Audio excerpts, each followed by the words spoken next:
तो major power plant हम लोग कर चुके हैं। This hydro thermal and nuclear power plants are major power plants. ये बड़े पावर प्लांट्स होते हैं, ठीक। और एक्चुअल में जनरेशन इन्हीं से किया जाता है।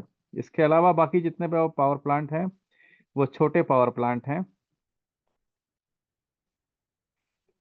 छोटे पावर प्लांट हैं, उनका एप्लीकेशन लिमिटेड है, ठीक। बचा हुआ है हमारे पास डीजल पावर स्टेशन। देखिए, डीजल और गैस मैं करा दे रहा हूं आपको, सोलर और विंड में कुछ है नहीं। सोलर पावर प्लांट आप अपने घर पे भी लगा सकते हैं। दो ही चीज लगती है उसमें, एक पैनल, एक बैटरी। कंट्रोल के लिए आप पीसीयू लगा देते हैं, 3 कंपोनेंट बस। तो उसमें थर्मल पावर प्लांट जैसा ये सब कुछ पढ़ाने के लिए नहीं है, ठीक। एंड इसी में आपका हाइब्रिड जनरेशन भी आ जाएगा। हाइब्रिड जनरेशन को जनरेशन अलग अलग चीज नहीं है, पता नहीं क्यों ये अलग अलग करके लिखा हुआ है। इन ऑल रिसर्च मैंने जितना भी अभी तक पढ़ के देखा है इसके लिए, हाइब्रिड जनरेशन को जनरेशन सेम है। Different type of electric generators वो आप कर चुके हैं, और देर ओनली अल्टरनेटर्स, 2 टाइप के अल्टरनेटर होते हैं। Rating of prime mover and alternator. Rating of prime mover और अल्टरनेटर इज एमवीए। अल्टरनेटर की रेटिंग किस में होती है? एमवीए में होती है। तो इसमें ऐसा कोई कंसेप्ट नहीं है मेरे लिए पढ़ाने के। तो सोलर विंड जनरेशन और ये सब के लिए मैं यहां से यहां तक मैं आपको पीडीएफ एंड एमसीक्यू दे दे रहा हूं। ऐसो नो, अगर ठीक है सर। आपको उसमें कोई प्रॉब्लम होता है ठीक है तो फिर सर। आप पूछिए, और मैं फिर आपको समझा दूंगा अगर कुछ दिक्कत आती है तो, ठीक। क्योंकि ठीक है सर। ऐसा कोई कॉम्प्लिकेटेड चीज है नहीं। कॉम्प्लिकेटेड क्या, बहुत बेसिक चीजें हैं, कोई भी उसको डायग्राम देख के समझ जाएगा। ऐसा समझाने के लिए वेस्ट ऑफ टाइम है, 1 घंटा 2 घंटा अगर उसमें लगाते हैं तो, ठीक। मैं पीडीएफ और एमसीक्यू दे दूंगा, और इसमें अगर कुछ नहीं समझ में आता है तो आप सीधे सीधे पूछ लीजिए, हम लोग उसके लिए क्लास रख लेंगे, ठीक है ठीक। जी। समझाने के लिए हमारे पास अभी हम लोग करेंगे, हालांकि दिखा नहीं है, लेकिन डीजल पावर प्लांट अगर है तो गैस पावर प्लांट भी आपको देना चाहिए, दोनों एक जैसे हैं, ठीक। रिकॉर्डिंग ऑन है। हम लोग स्टार्ट करेंगे आज की class with good good morning sir. Morning.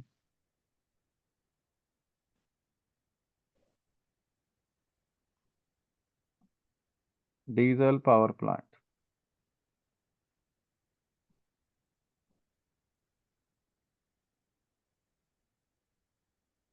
तो अभी एक चीज हमें पहले नोट करके लिख लें, that is thermal, nuclear and hydro power plants are major power plants, ठीक। That means bigger than 10 MVA, mega volt ampere में जनरेशन करते हैं ये, ठीक। 100 MVA पूरा पावर प्लांट बना है। अगर अल्टरनेटर होता तो 10 MVA होता, पूरा power plant is bigger than 100 MVA। Rest all जितने भी आएंगे आर स्मॉल पावर प्लांट्स, ठीक। नाउ अब यहां से हमारी कहानी शुरू होती है for diesel power plant. What is a diesel power plant? A generating station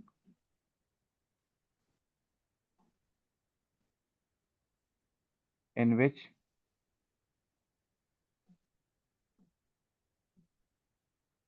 diesel engine is used as prime mover of alternator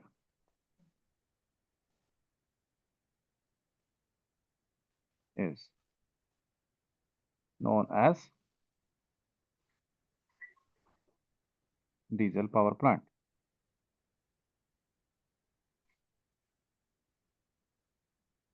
जहां पे अल्टरनेटर का प्राइम मूवर कौन होगा? Diesel engine. डीजल इंजन से अल्टरनेटर को घुमाया जाएगा, उसको हम डीजल पावर प्लांट कहेंगे। ठीक। स्पेसिफिकेशन या we can say properties, diesel power plant की प्रॉपर्टीज जिसके बेस पर एप्लीकेशन आप वगैरह आपको डिसाइड कर सकते हैं। फास्ट रिस्पांस,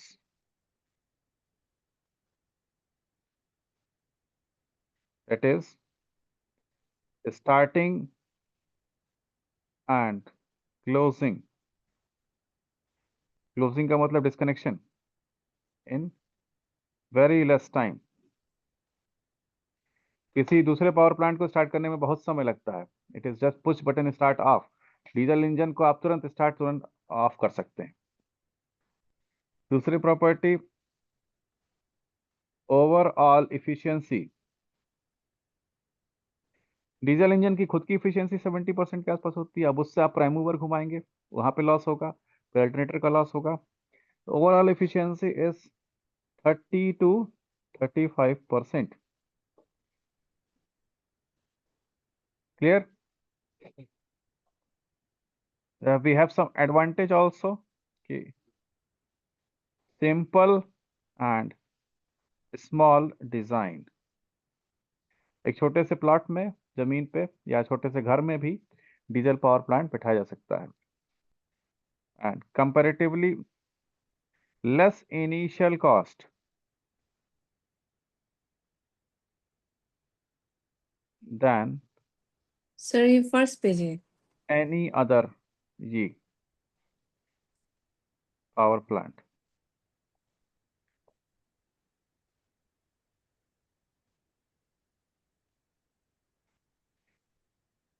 देख लीजिए, नोट कर लीजिए, इसमें लिखते जाना है कहानी। वो कहानी एमसीक्यू है, एक एक लाइन।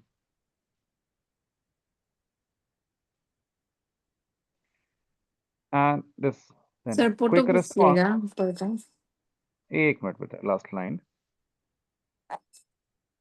रिस्पांस, डीजल इंजन का response time is around 2 minutes.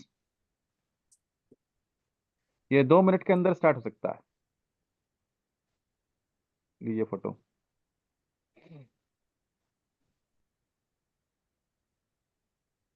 Oh yes. Done. Now we can have, we are having some disadvantage, proper disadvantage है इसके भी।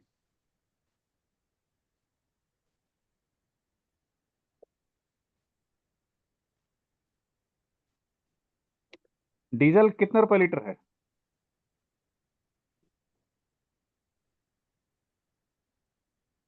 नहीं, 80 80 में चल रहा होगा सर। 80 80 90 समथिंग। जी। Something means whatever. High cost है कि लो कॉस्ट है? High cost. It is very high cost. आप आधे घंटे में भी अगर 1 लीटर चल रहा है तो पर आवर आप कितने रुपए बर्न कर रहे हैं? ठीक। पर आवर, पर किलोवाट बहुत ज्यादा बर्निंग होती है। इफिशियंसी भी ज्यादा नहीं है, फ्यूल कॉस्ट भी अधिक है। High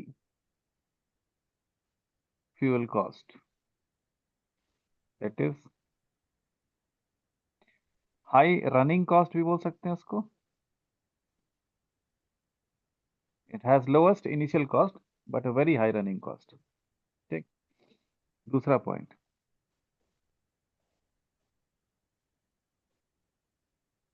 diesel engine. Diesel engine का एक खास बात होता है। आपको थोड़ा बहुत पेट्रोल इंजन डीजल इंजन के बारे में पता है? अरुणाचल में तो लोग कार बाइक बहुत पसंद करते हैं। वी हैव जी। More cars in Itanagar. तो थोड़ा बहुत इंजन के बारे में, डीजल पेट्रोल इंजन के बारे में पता होगा। डीजल इंजन का टॉर्क बहुत ज्यादा होता है। ठीक। और एक खास बात डीजल इंजन की, इसको ओवरलोड पे आप यूज नहीं कर सकते। जितनी इसकी कैपेसिटी है वहीं तक ये टॉर्क प्रोड्यूस करेगा। ओवरलोड डालेंगे तो ये बैठ जाता है, खराब हो जाता है तो। जैसे आपके पास अगर डीजल कार है, वो अपने वेट के लिए बनी है, आप उससे कुछ भारी सामान डाल करके खींचिए, अगर आप नहीं खींच पाते हैं, उसकी कैपेसिटी से बाहर है, तो इंजन फेल हो जाता है। The diesel engine has one more limitation, that diesel engine cannot be used on overload. Diesel engine overload पर यूज नहीं कर सकते। अब डीजल इंजन या डीजल पावर प्लांट कितना बड़ा बनेगा? कितना बड़ा डीजल इंजन देखा होगा आपने आज तक? क्या वो थर्मल पावर प्लांट जितना बड़ा होगा? नहीं। नहीं सर। ये वेरी स्मॉल प्लांट्स ओनली। ठीक। these power plants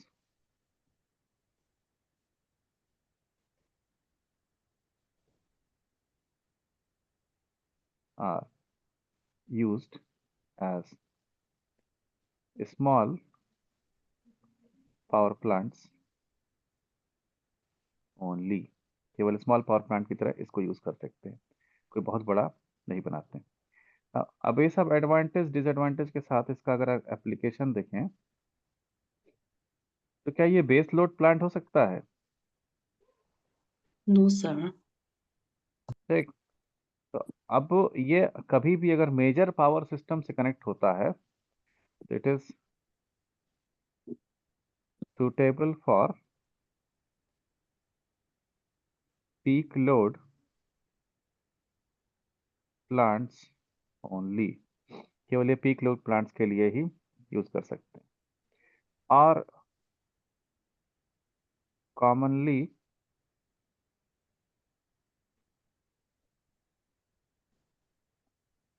stand by plant.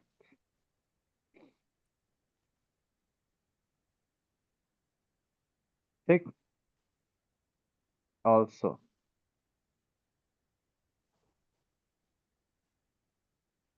it is used as nursery power plant.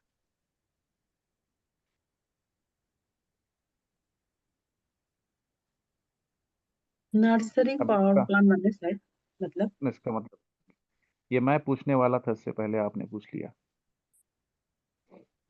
Nursery means small beginning वाला। जी कुछ बता रहे हैं आप?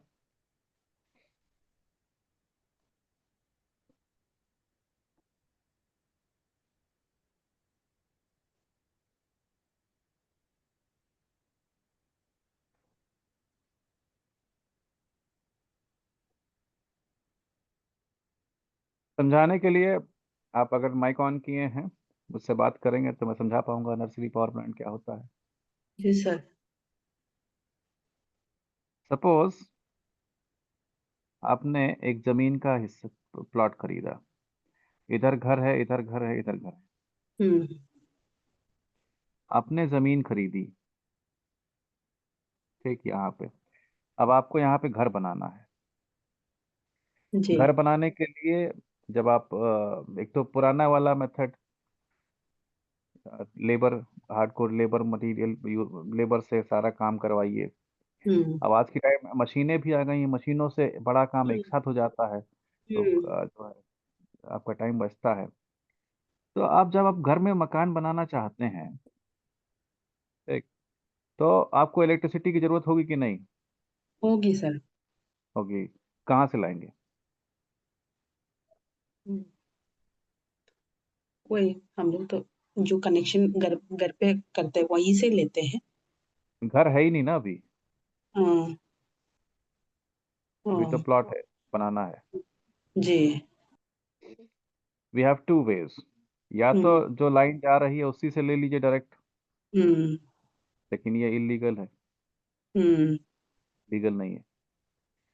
मीटर्ड कनेक्शन होते हैं हमारे, तो जब तक मीटर नहीं है आपके पास कनेक्शन नहीं ले सकते, और जब तक घर नहीं तब तक मीटर नहीं लगेगा। हम्म। आप इसके पास गए, इसने मना कर दिया, आप इसके पास गए, इसने मना कर दिया, आप इसके पास गए, इसने मना कर दिया। अब आप क्या करेंगे? इलेक्ट्रिसिटी चाहिए। हम्म तो जैसे अब ये छोटी बात हो गई घर की। अब मान लीजिए कोई बड़ी कंपनी रिलायंस है, यहाँ पे कुछ कंस्ट्रक्शन कराना चाहती है। अब रिलायंस कंपनी तो मांगने नहीं जाएगी, ना ही कोई इलीगल काम करेगी। हम्म ठीक। तो कहीं हम्म भी कुछ भी स्टार्ट करना होता है तो सबसे पहले पावर प्लांट चाहिए होता है आपको हम्म फॉर इलेक्ट्रिसिटी। और जो कॉमन पावर प्लांट है वो डीजल जनरेटर है। हम्म तो diesel generators are also known as nursery power plants. Okay किसी भी डिजाइन, किसी भी कंस्ट्रक्शन से पहले, nursery means what? Starting, beginning. Hmm The beginning of every construction, everything starts with diesel power plant. ठीक है सर। ठीक है, तो इसको आप नर्सरी पावर प्लांट कहते हैं। जी यूज्ड है नर्सरी पावर, इसको आप अंडरलाइन कर लीजिए। ये सबसे मेजर एप्लीकेशन है इसका। ठीक। और इसका मीनिंग क्या होता है, इसको वर्ड्स में लिखना थोड़ा सा मुश्किल है। लिख तो देते हैं कि used when any construction has to be started. As electrical engineer हम और किसी कंस्ट्रक्शन से मतलब नहीं रखते। In beginning of construction of a power station. ठीक। आपने इंग्लिश अल्फाबेट वर्ड्स में जो लिखना था हमने लिख दिया। और मीनिंग जो है वो इमोशनली आप समझ रहे हैं। जी sir. What is the nursery power plant? Okay. जी हाँ। अब ये पावर प्लांट बनता कैसे है? इट हैव मेजर कंपोनेंट्स, कुछ कंपोनेंट्स कॉमन इसके have layout of diesel power plant. And the core component of diesel power plant is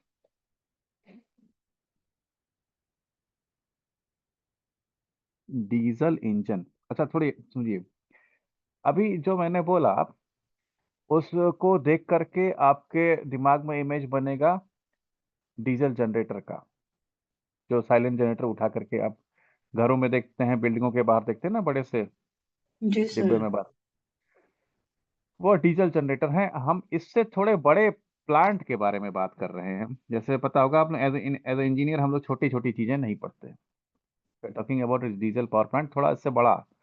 ठीक। मतलब जैसे 100 मेगावाट या 50 मेगावाट या 150 घरों को सप्लाई दे सके, उस लेवल की बात कर रहे हैं। तो वहां पे फिर आप प्रॉपर पावर प्लांट होता है, एक डिब्बे में बंद जनरेटर नहीं होता है। ठीक। And core component of any diesel power plant is diesel engine. हमें डीजल इंजन चाहिए।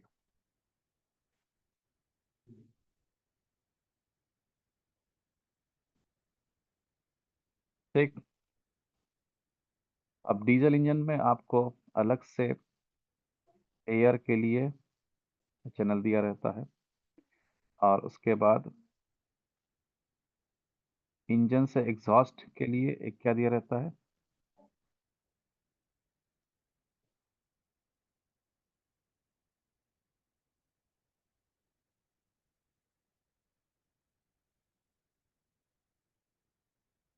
साइलेंसर।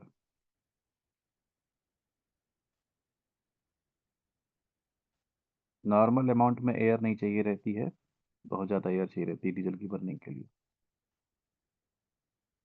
इट इज इनटेक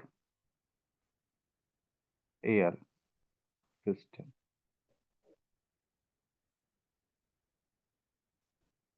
अब वी हैव ऑयल टैंक, इसको हम कहते हैं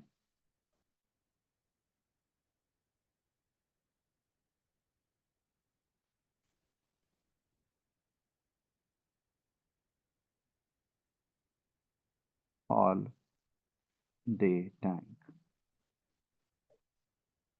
यहाँ से we have control valve and oil input.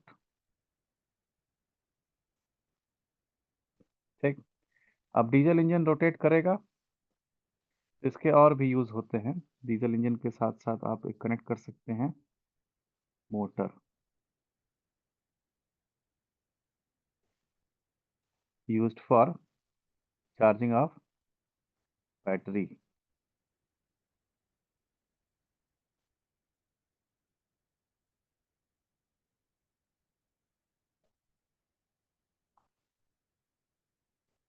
We have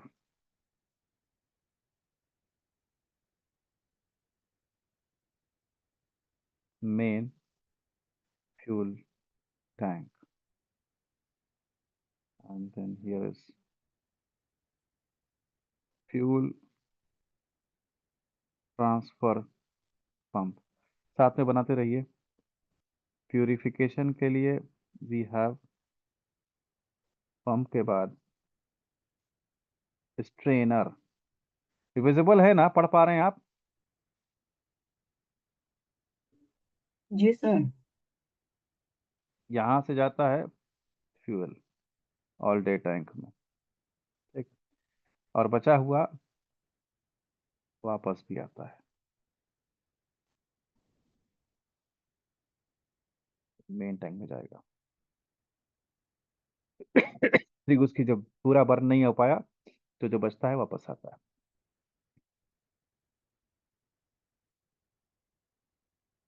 ठीक, now it is connected to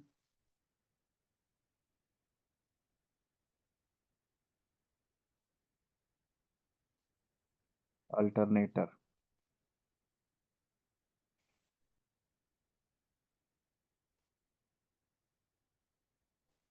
Three phase supply. अब डीजल इंजन को एक चीज और चाहिए होती है,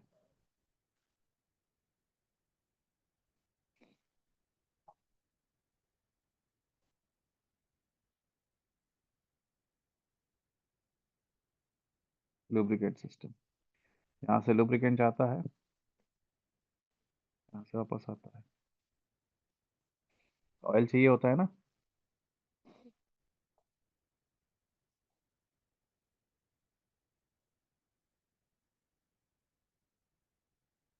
एंड हमें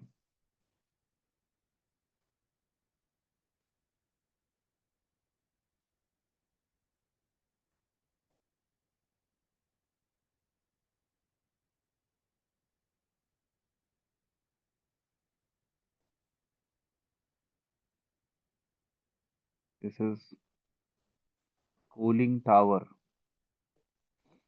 it is water cooled actually, बड़े पावर प्लांट वाटर कूल्ड ही होते हैं। तो यहाँ से हम लगाई देंगे cold water.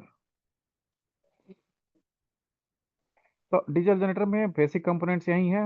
One is diesel alternator set, next here is for air cycle, and the left portion is for overflow. ज्यादा पावर प्रोड्यूस होगा तो मोटर बैटरी चार्ज करने का काम कर लेंगे। And this is oil fuel purification system, fuel control system. Diesel engine को फिर लुब्रिकेशन सिस्टम चाहिए, and we have cooling system. 1 2 3 4 5 6। Diagram बना लीजिए, ये फिर समझाइए। डायग्राम बना लीजिए, मैं पूरा समझा रहा हूँ आपको।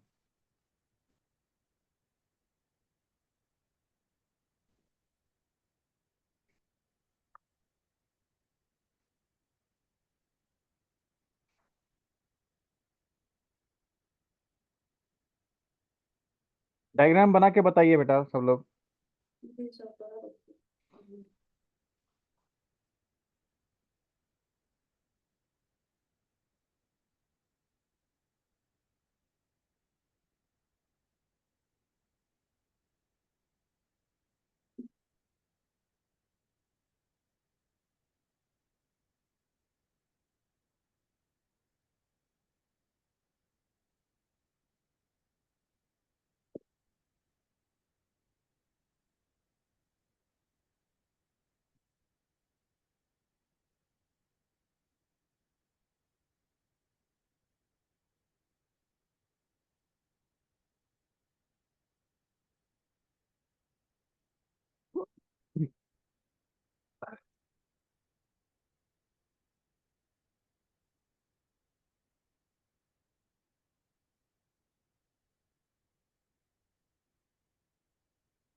अरे अभी तक नहीं बना? हो गया सर। बन गया। हो गया सर। नहीं हुआ सर।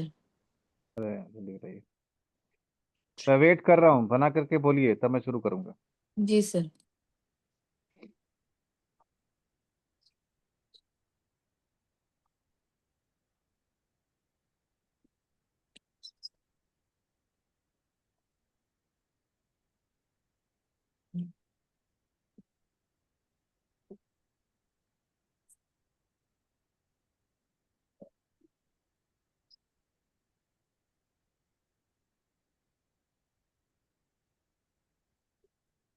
सर थोड़ा सा डाउन कीजिए ना।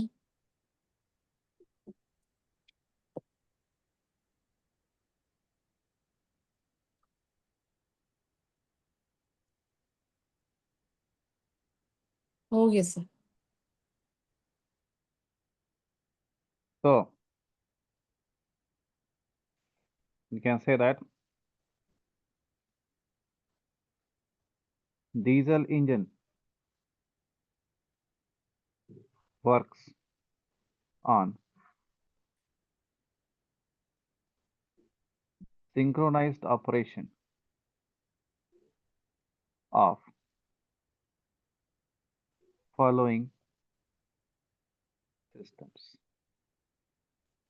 ये systems जो हैं उन पे सिंक्रोनाइज ऑपरेशन पे काम करता है। फर्स्ट वन इज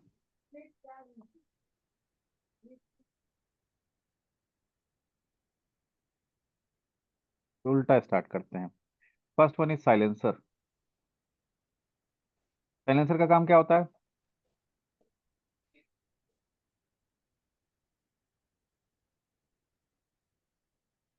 एग्जॉस्ट जैसे काम करते हैं।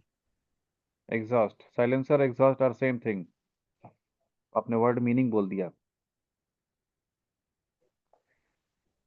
इंजन का एग्जॉस्ट साइलेंसर कहलाता है।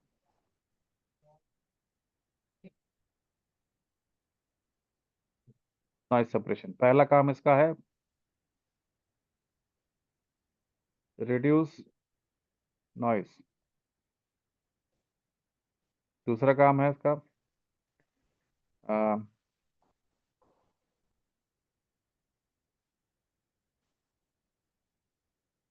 Release flue gases away from engine. यहाँ पे इंजन कौन सा है?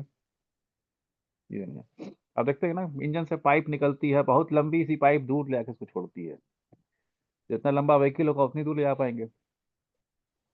इंजन से दूर ले जाके फ्लू गैसेस को छोड़ा जाता है। अब पास में ही रिलीज हो गए तो डीजल है, बर्न हो जाएगा।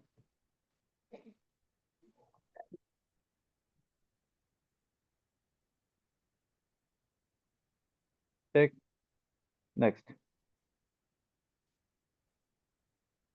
reduces कार्बन कंटेंट या एश इन फ्लू गैसेस। केवल क्लीन एयर बाहर जानी चाहिए, धुआं बाहर नहीं जाना चाहिए।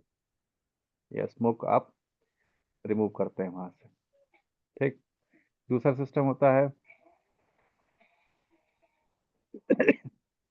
Air intake system. का जो एयर मशीन में जाती है इंजन में, वो ड्राई एयर होती है, उसमें मॉइस्चर नहीं होता है। मॉइस्चर रहेगा तो क्या होगा? गरम ऑयल में पानी डालने पे क्या होता है?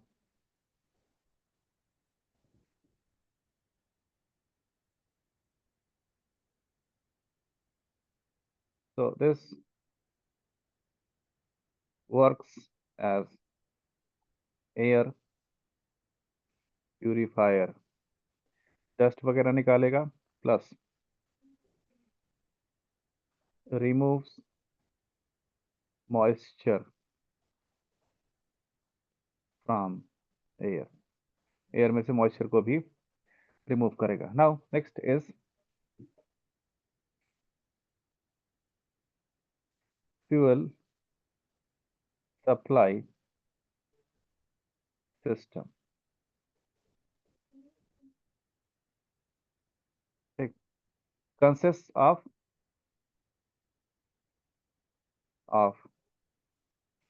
storage tank,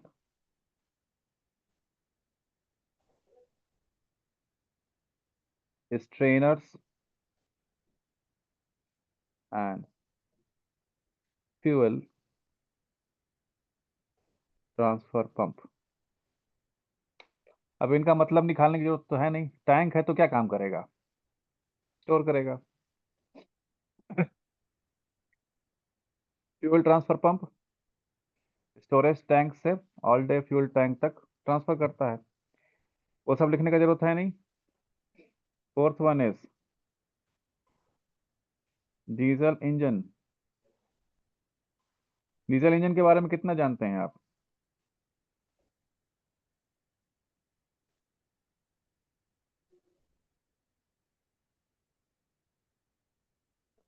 जितना जाने उतना कम है। डीजल इंजन अपने आप में एक इंजीनियरिंग है, जी ठीक। सर, कुछ नहीं जानते सर। हाँ, जानने की जरूरत भी नहीं है, इतना ही जान लीजिए कि it is an IC engine, internal combustion engine है, जहां पिस्टन के अंदर जो है बर्निंग होती है, कंबशन होता है, ठीक। Works as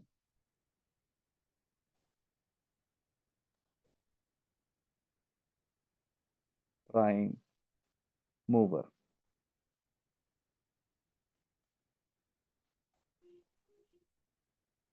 fifth one is alternator. IC का मतलब सर, जी, IC का मतलब sir. Internal combustion engine.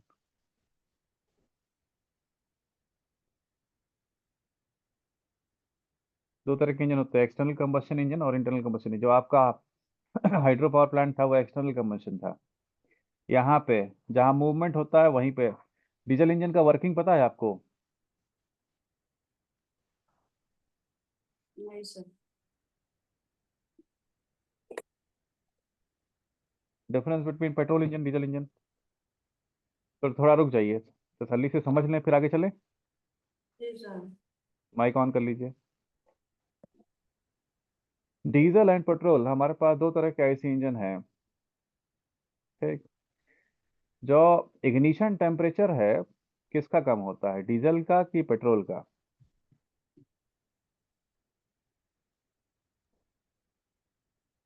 Sir petrol का होगा क्या? बॉयज, मेरी क्लास में केवल गर्ल्स स्टूडेंट हैं क्या? लड़के लोग ज्यादा बाइक और कार चलाते हैं, बताइए डीजल और पेट्रोल में से किसका इग्निशन पॉइंट कम होता है? सर श्योर नहीं है सर, डीजल का होगा क्या? डीजल का होता है। इसीलिए डीजल में स्पार्क प्लग की जरूरत नहीं होती है, डीजल अपने आप बर्न हो जाता है। पेट्रोल में आपको स्पार्क प्लग चाहिए होता है। सर जी, लेकिन क्या बोलते हैं, गाड़ी गाड़ी हम ये होने से तो क्या बोलते हैं, डीजल इंजन विंटर में भी तो बहुत प्रॉब्लम देते हैं। गाड़ी स्टार्ट नहीं होता है, ये सब होता है, पेट्रोल में ज्यादा ये हो जाता है। अब वहां तक मत जाइए। हम मैं बोल रहा हूँ हायर टेम्परेचर पे परफॉर्मेंस कंपेयर कर रहे हैं। ओह। लोअर टेम्परेचर पे जब परफॉर्मेंस कंपेयर करेंगे तो अलग तरह की बात करेंगे, हम्म। ठीक है बेटा। जी। सो एट हायर टेम्परेचर, जब टेम्परेचर बढ़ाते हैं तो डीजल इंजन का जो इग्निशन पॉइंट है, टेम्परेचर है, वो कम है। हम्म। थोड़ी देर बाद डीजल ऑटोमेटिकली इग्नाइट हो जाता है, पेट्रोल इग्नाइट नहीं होता है, तो हमें स्पार्क प्लग से उसको इग्नाइट करना पड़ता है। तो हम्म। हमारे पास एक है पिस्टन और एक है सिलेंडर। This is cylinder. किसी भी इंजन के कोर में यही होता है, सिलेंडर, पिस्टन, और इसी में होता है इंजेक्शन, हाई प्रेशर पे इंजेक्शन। किसका? एयर का। और डीजल का। एक तरफ से प्योर डीजल, एक तरफ से प्योर एयर। हाई स्पीड से जब आके मिलते हैं तो यहाँ पे कंबशन होता है। कंबशन मीन्स एक्सप्लोजन या स्ट्रोक। ठीक, पहला स्ट्रोक, ये एक्सपैंड कर देता है। ठीक, स्ट्रोक खत्म हो गया, एक लिमिटेड अमाउंट ऑफ एयर और डीजल अंदर जाते हैं, बर्न होता है, एक्सपेंशन होता है। ठीक, और फिर एक्सपेंशन होने के बाद एनर्जी रिलीज करना होता है, तो फिर एग्जॉस्ट होता है, फिर वो गैस यहाँ से निकलती है। गैस निकलती है तो वापस ये नीचे कंप्रेस होता है।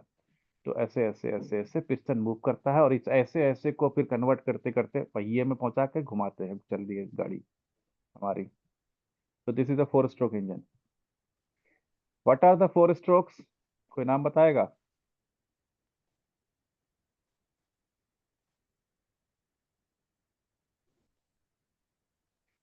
कोई पुराना स्टूडेंट है क्या यहाँ पे? हमको तो आइडिया नहीं, no idea. Mister Jai Hind.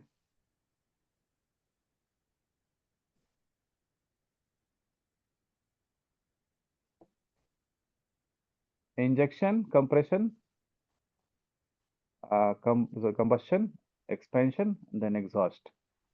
4 इसमें स्ट्रोक होते हैं। ठीक, it is a 4 stroke engine. तो अब ये इसमें और अगर डिटेल में जाएंगे तो कंस्ट्रक्शन, डिजाइन, बहुत कुछ होता है।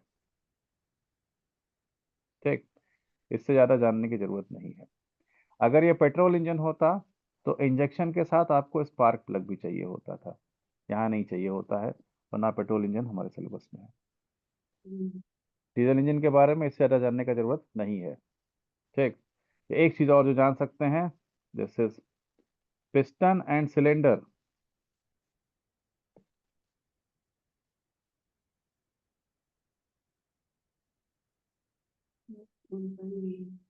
Are made by HSS, high speed steel.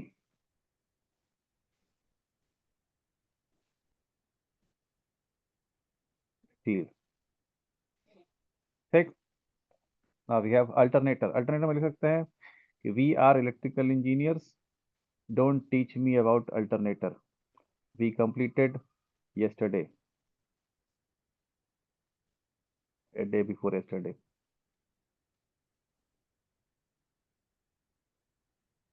और फर्दर इंफॉर्मेशन जानना है इसके बारे में, डीजल पावर प्लांट में salient pole alternator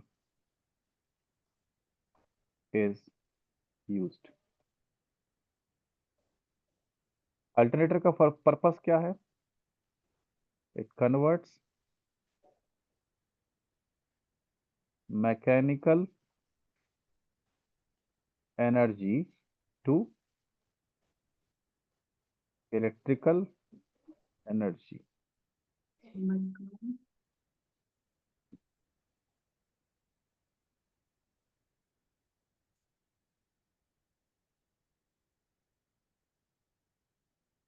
sixth one is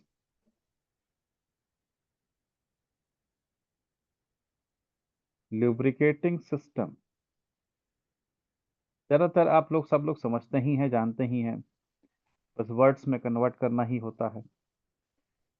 lubricating system is, it reduces friction between moving and fixed part। Moving part और fixed part के बीच में से जो फ्रिक्शन है उसको घटाता है। तो we have different lubricant oils are used. अलग अलग इंजन के लिए अलग अलग ऑयल डिजाइन होता है। आपको थोड़ा बहुत अगर ये भी आइडिया हो कि जैसे आपकी कार अगर होंडा की कार है तो आपको होंडा का इंजन ऑयल यूज करना चाहिए, दूसरे कंपनी का यूज नहीं करना चाहिए। अगर आप करेंगे तो आपके इंजन का साउंड बदल जाएगा और फिर वापस कभी ठीक नहीं होगा। तो हर इंजन के लिए एक डेडिकेटेड ऑयल होता है, जो वो कंपोजिशन मिक्स फिक्स करके जैसे भी बना होता है। ठीक। रैंडमली लोग किसी भी इंजन में कोई भी ऑयल डाल देते हैं, ये भी इंजन ऑयल है, वो भी उनका नंबर होता है, उस हिसाब से डाले जाते हैं। तो यहाँ पे इसके लिए जनरलाइज कुछ नहीं लिख सकते, हर इंजन का अपना इंजन ऑयल होता है। Next we have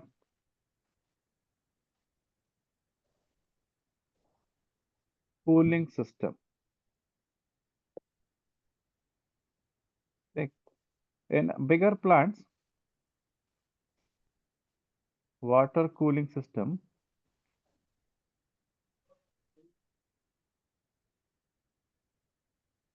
is used।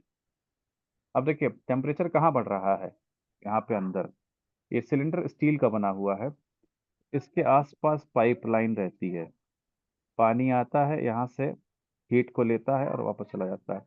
तो कूल करना किसको है?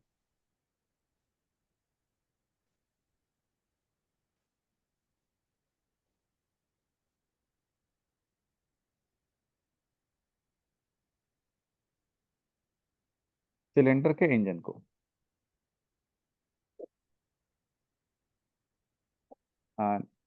यूज आप जनरली डिसाइड कर सकते हैं, कॉमनली यूज्ड मोबाइल टावर। थोड़ा सा स्लाइस डाउन कर दे थोड़ा सा।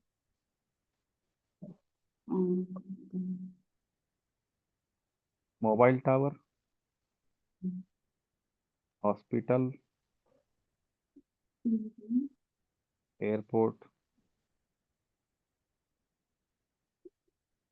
Defence equipment. आज के लोग अपने घरों में भी लगाते हैं।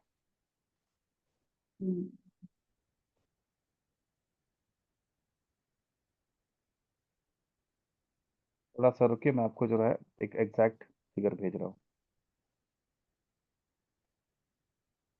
और डिफेंस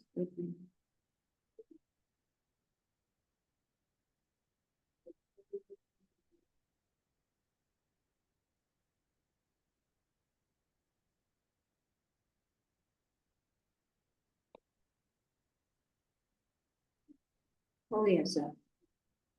एक minute.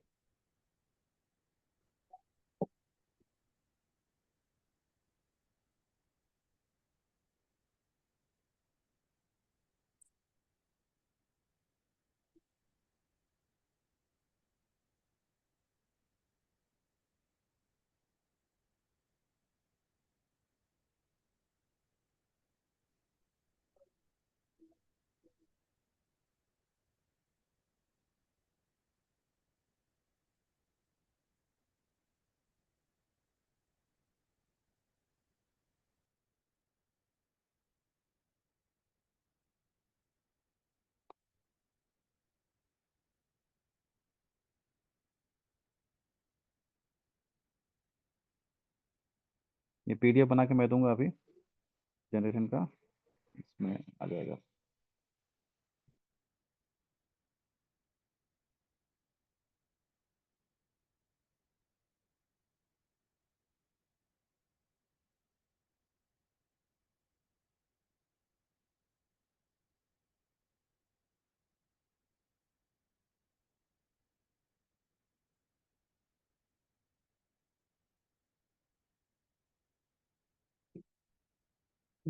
This is actual diagram of diesel engine.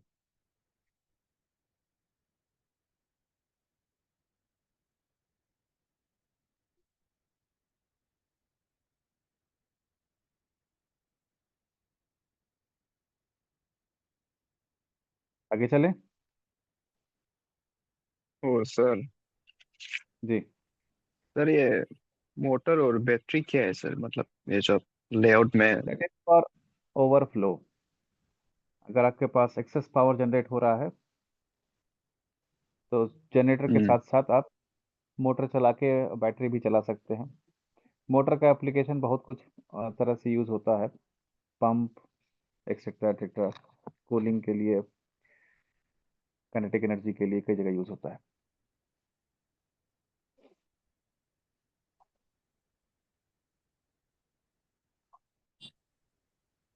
Sir ये आगे चलें। डीजल इंजन का कंपोनेंट्स को भी देखना है क्या, ना सिर्फ बस ऐसे रेफरेंस के लिए आप दिया है? रेफरेंस के लिए दे दिया है तो हेडिंग डाल दीजिए, not important.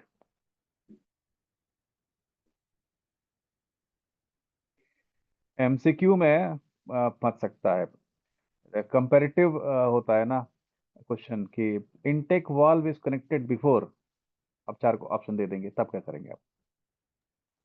Although it is visible from layout, लेकिन एक ज़्यादा आइडिया लग जाता है अगर आप इसको समझ लेते हैं तो। ठीक है सर। ठीक, और कौन कौन सी चीज़ें हो सकती हैं सब बता दिया हमने। Now next is gas power plant. अच्छा, थर्मल पावर प्लांट कौन से साइकिल के बेस पे काम करते हैं? Working principle of thermal power plant is Rankine cycle. Rankine cycle. Working मतलब working principle of gas power plant is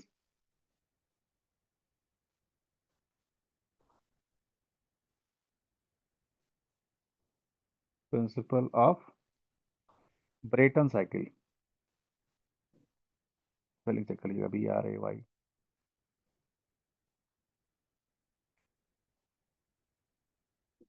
अलग अलग सब्जेक्ट पढ़ाते हो ना, स्पेलिंग ब्रेटन स्पेलिंग चेक कर लीजिए, सही है। हाँ सर सही है। ठीक, ना इसमें क्या क्या लगा होता है? बेसिक लेआउट, यार we have combustion chamber, gas को चलाने के लिए इंजन नहीं होता है, इंजन इज फॉर लिक्विड थोड़ा सा फ्लूइड। स्लाइस डाउन कर। हेडिंग ही तो डाला बेटा बस। हो गया, डायग्राम बनाने के लिए पेज चाहिए मुझे, करके बताइए।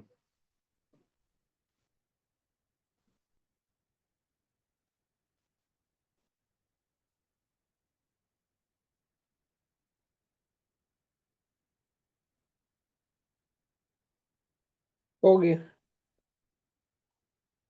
ठीक, गैस टरबाइन में खास बात है कि it is one of the fastest moving turbine, ये सबसे फास्ट स्पीड वाली मूविंग थर्मल प्लांट है, पावर प्लांट है। बेसिक इज, पहले तो होता है कपलिंग एयर कंप्रेशर और गैस टरबाइन का।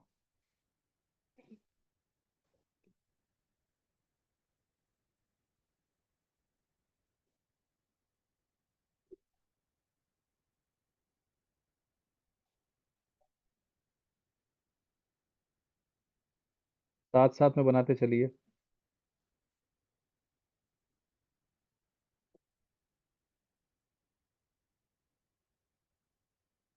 This is air compressor mechanically coupled with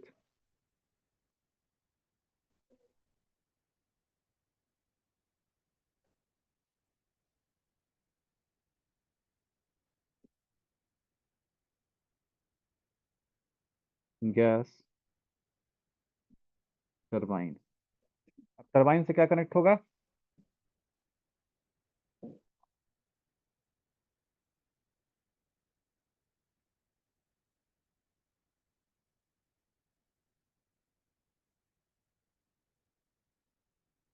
alternator, alternator से we have three phase supply। Turbine घुमाने के लिए हमें चाहिए कंबस्शन चैम्बर, जहां पे gas जलेगी।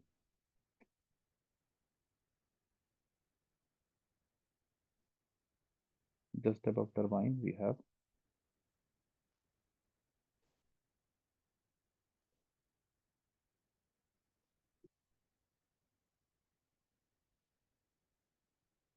chamber।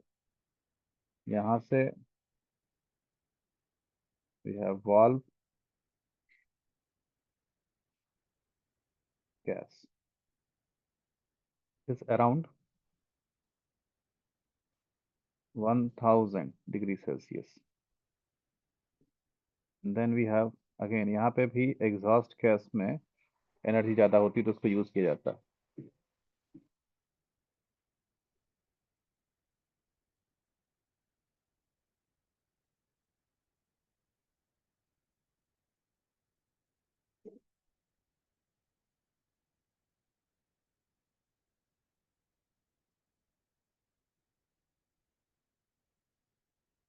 This is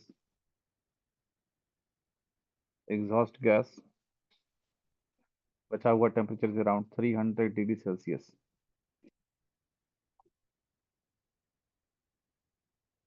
Supply is given to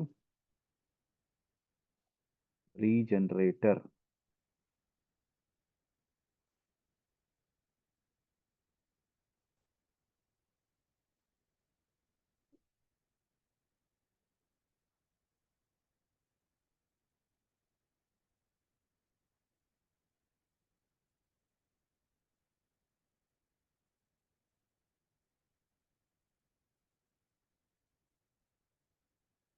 This input is directly given to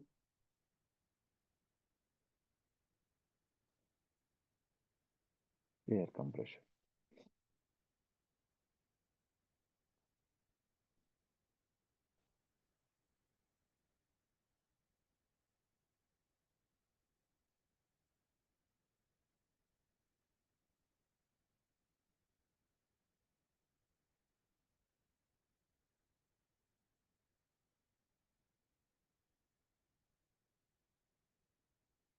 Compressed air. Again, we have valve for air compression.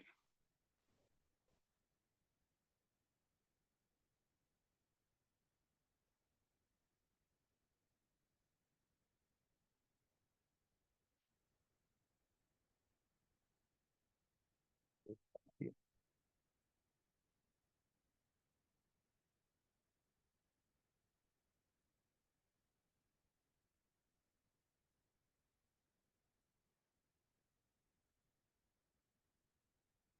बनाना इसमें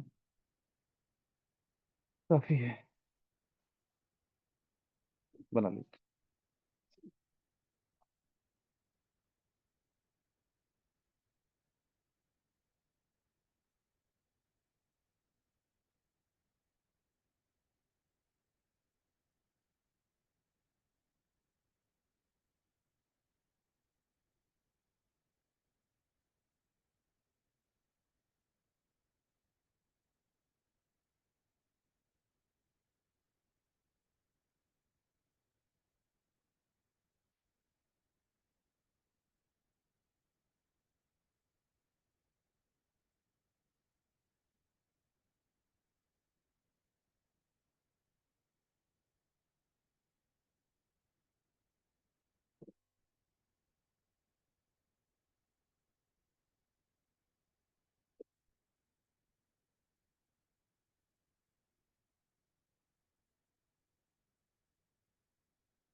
working बन के बताइए कंप्लीट होने के बाद.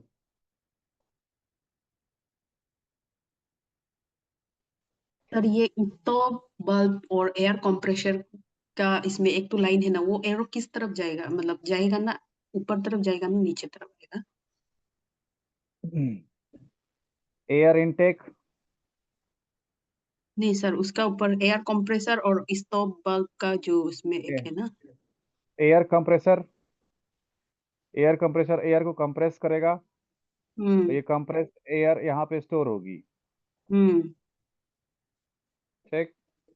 इधर जी. इंजन है, गैस टरबाइन. कंबस्शन चैम्बर से गैस टरबाइन चलती है. वो हम्म. एग्जॉस्ट गैसेस सीधे सीधे जो है टरबाइन को दे दी जाती है. ठीक।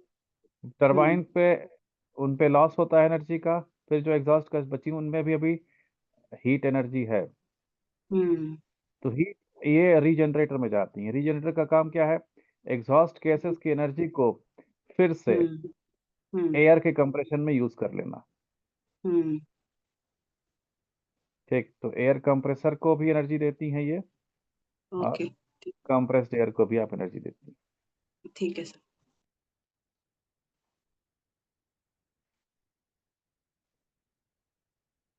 ठीक, तो वी हैव कंबस्शन। कंबस्शन के लिए हमें कंप्रेस्ड एयर चाहिए, गैस चाहिए। ठीक, अब उसको जब बर्न करेंगे तो जो एग्जॉस्ट गैसेस हैं वो हाई प्रेशर से टरबाइन पे जाएंगी। ठीक, और उनको रोटेट कराएंगी। बहुत ज़्यादा वर्किंग और डेप्थ में जाने की ज़रूरत नहीं है। The only important point is there speed is very high. That is maximum speed possible कितना है इंडिया में? 3000 3000 आरपीएम। ठीक,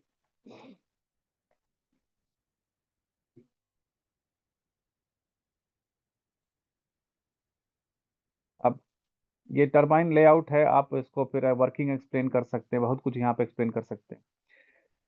देखिए एक चीज़ और मैं आपको बता दूं, प्रॉब्लम यह है कि इस तरह का सिलेबस पहले किसी एग्जाम में आया नहीं है, समझ रहे हैं आप? इस तरह का सिलेबस पहले किसी एग्जाम में आया नहीं है कि कोर जनरेशन का से पूछा हो। तो ना तो पुराना कोई डेटा है हमारे पास, ना कुछ पुराना कंपैरिजन के लिए है। हम लोग खुद बातचीत करके बाकी सर लोगों से, टीचर से जो गेस कर पा रहे हैं, वो हमें जहाँ तक जाना चाहिए, या हम लोग का ही डिसीजन है कि आपको इससे ज़्यादा की ज़रूरत नहीं है। अगर लगती है तो फिर आप, मुझे नहीं लगता कि आप इलेक्ट्रिकल में रुकेंगे, आपको मैकेनिकल इंजीनियरिंग में घुसना पड़ेगा। ठीक, तो बहुत ज़्यादा इसमें जाने की ज़रूरत नहीं है, मैं इसको समराइज कर दे रहा हूँ।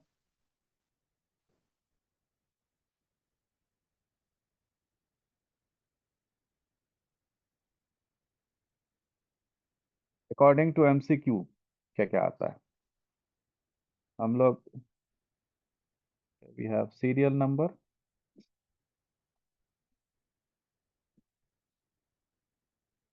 particulars, we have comparison for thermal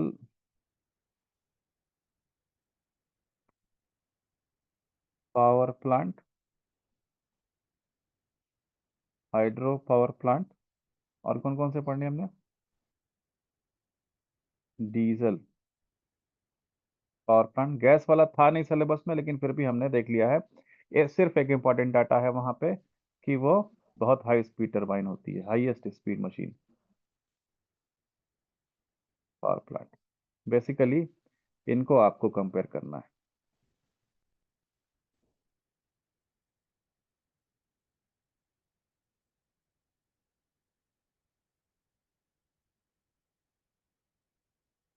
पहला कंपैरिजन फॉर साइट या लोकेशन। ठीक, तो थर्मल पावर प्लांट का रिक्वायरमेंट है near to fuel and water source. Hydro power plant कहाँ पे लगते हैं? Hilly area. Diesel power plant near to load. Nuclear power plant away from population, most commonly sea coast. Okay,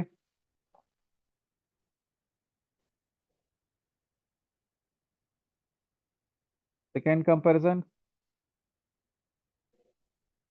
initial cost thermal power plant का initial cost high, hydro power plant का initial cost sorry इसका medium होगा, hydro का ज़्यादा होता है।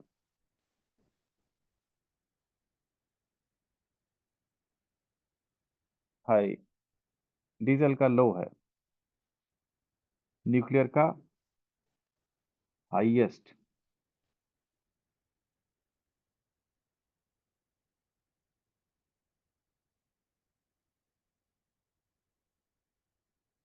Running cost hydro का, thermal का हाई है,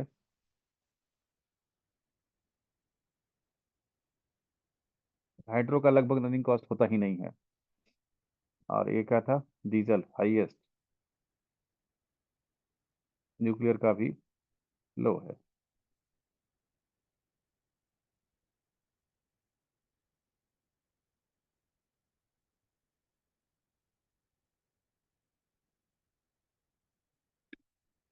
the fourth one, fuel transportation cost, thermal power plant का हाईएस्ट, कोयला पहुंचाने में बहुत पैसा लगता है, हाइड्रो में कोई ट्रांसपोर्टेशन फ्यूल का है ही नहीं, डीजल का हाई, न्यूक्लियर का लो।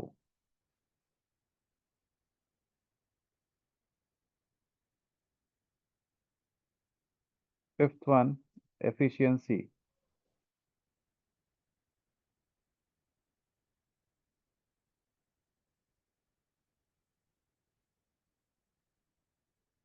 थर्मल की इफिशियंसी लगभग 30 to 40% लिख सकते हैं आप, हाइड्रो की efficiency 80 to 90%। It is just for MCQ, 30 to 35%।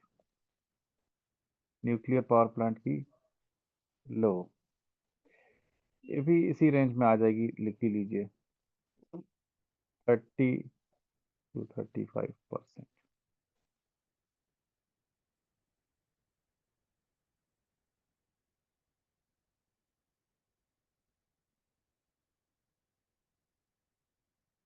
Sixth one is space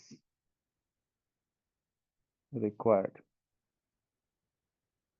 as we have medium,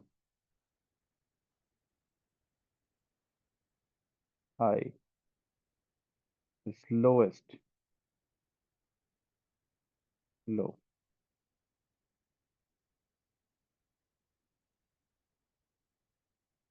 Seventh one is life, 25 to 40 years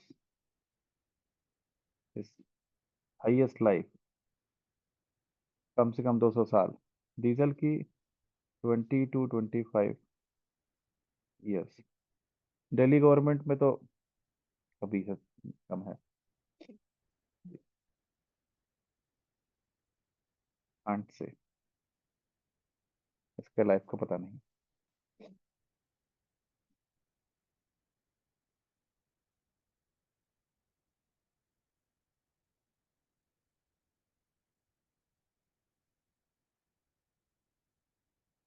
depreciation cost highest, या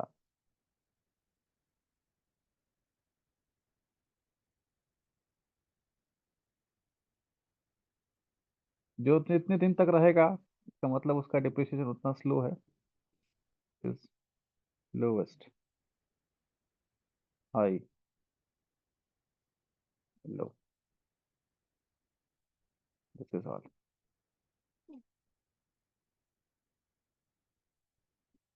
ज्यादातर MCQ आपका यहीं से बनेगा, इनके कंपैरिजन से। ठीक, अब इसके ये तो फिर भी कुछ था इसमें पढ़ाने के लिए, साइकिल वाइकिल कुछ होता है, एक दो पॉइंट्स हैं। सोलर में और विंड में पढ़ाने के लिए मेरे पास कुछ नहीं है समझाने वाला, सीधा PDF में दे दे रहा हूँ आपको।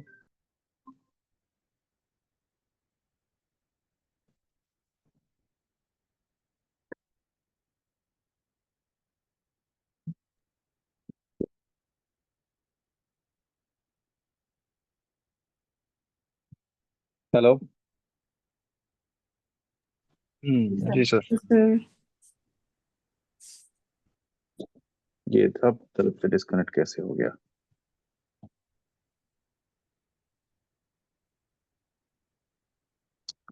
हेलो। सर डन सुनाई दे ना? रहे हैं। ठीक है, तो इसके बाद हम लोग करेंगे। बाकी के लिए मैं पीडीएफ दे रहा हूँ आपको। हम लोग करेंगे क्या? सर इसका पीडीएफ को अभी भेज दीजिए ना सर। जनरेटर का कंबाइंड पीडीएफ भेज रहा हूँ मैं अभी तुरंत। ठीक है।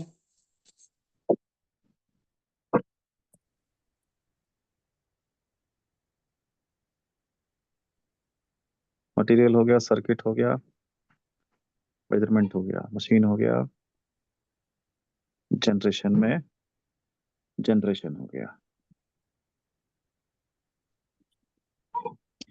If we directly go to transmission performance of short medium long line, और सिस्टम क्या? का स्टॉक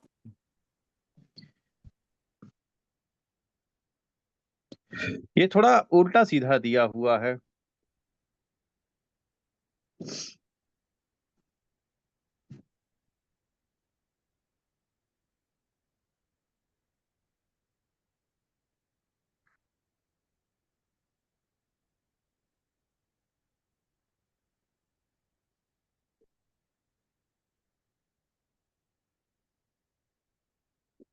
पहले परफॉर्मेंस दिया है, फिर मैकेनिकल डिजाइन दिया है, फिर इलेक्ट्रिकल लाइन पैरामीटर दिया है। कल की क्लास में हम लोग मैकेनिकल डिजाइन से स्टार्ट करेंगे फॉर ओवरहेड लाइन। जी उसके सर। बाद इलेक्ट्रिकल डिजाइन पे जाएंगे, फिर उसके बाद दूसरे फैक्टर्स जो हैं कोरोना इफेक्ट, फरंटी इफेक्ट, उस पे जाएंगे। Okay sir. जी ठीक। सर। ओके, आज का क्लास का पीडीएफ भेज रहा हूँ। सर अभी और कुछ क्लास है क्या सर, मतलब शाम ऐसा कुछ? 2:30 रूरल ओ, अच्छा। इलेक्ट्रिफिकेशन। अब थोड़ा सा एक बार मेरे साथ सुनिए। दोनों बोरिंग है, ये भी थ्योरी है वो भी थ्योरी है। कहानी कहाँ सुनाना है, आपको कहानी सुनना है। इसीलिए मैं अपने हिसाब से पढ़ाना चाहता हूँ। लास्ट में देखिए 2 बोरिंग सब्जेक्ट बचे ना। चलिए, बोर होंगे फिर। कुछ नहीं सर। 2:30 पे, ठीक है। जी।